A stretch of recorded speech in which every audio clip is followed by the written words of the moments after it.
नमस्कार, आप देखना शुरू कर चुके हैं लाइव सिटीज को। मैं अभिषेक है। इस वक्त की सबसे बड़ी खबर सामने आ रही है नीट छात्रा मामला। आपको बता दें कि जहानाबाद की रहने वाली नीट की छात्रा की पटना में मौत हुई थी। उस पूरे मामले में रिपोर्ट्स का इंतजार किया जा रहा था। आपको बता दें कि एम्स की सेकंड रिपोर्ट्स का इंतजार भी किया जा रहा था। इससे पहले पीएमसीएच की पोस्टमार्टम रिपोर्ट आई थी और विसरा और एफएसएल की रिपोर्ट का भी इंतजार किया जा रहा था। साथ ही साथ डीएनए रिपोर्ट का भी इंतजार किया जा रहा था। तो इस वक्त की ये बड़ी खबर है।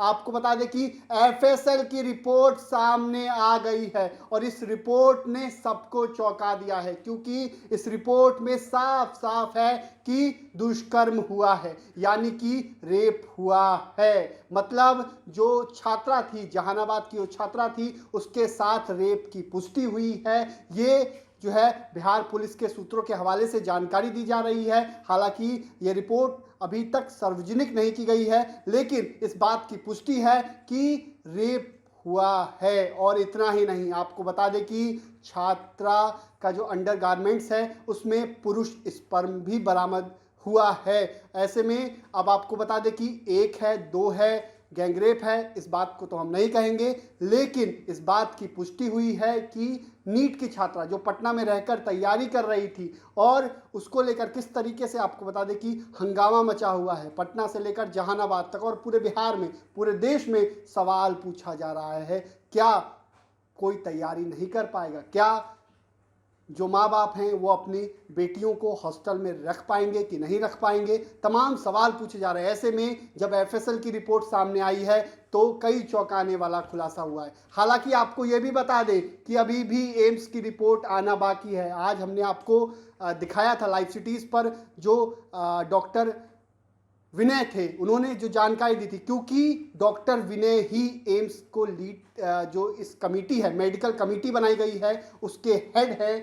जो आपको बता दें कि जो पटना में नीट छात्रा मौत मामले को लेकर जो रिपोर्ट सौंपनी है, जो रिपोर्ट जारी की जाएगी, उसमें हेड डॉक्टर विनय हैं। ऐसे में उन्होंने साफ साफ कहा था कि सारी रिपोर्ट आने के बाद ही हम कंक्लूजन पर निकलेंगे कि आखिर क्या रिपोर्ट है, आखिर क्या बातें होंगी। ये सारी रिपोर्ट आने के बाद होगा। लेकिन एक बात तो तय है, लड़की के साथ दुष्कर्म हुआ था, क्योंकि पोस्टमार्टम रिपोर्ट में साफ साफ लिखा हुआ था। हालांकि पोस्टमार्टम रिपोर्ट में यह भी लिखा था यौन हिंसा से इनकार नहीं किया, लेकिन जो उसमें बातें लिखी गई थी, क्या क्या नहीं लिख दिया गया था पोस्टमार्टम रिपोर्ट में, जो सामने आया था, जिसके बाद हंगामा मचता है। आपको बता दें कि मामला 6 जनवरी का है, जब छात्रा बेहोशी की हालत में पाई जाती है और उसे अस्पताल ले जाया जाता है। सबसे पहले सहज सर्जरी ले जाया जाता है, वहां से 3 घंटे बाद उसे, आपको बता दें कि प्रभात हॉस्पिटल ले जाया जाता है, जहां 9 जनवरी तक उसका इलाज होता है। उसके बाद उसे मेदांता ले जाया जाता है, जहां 11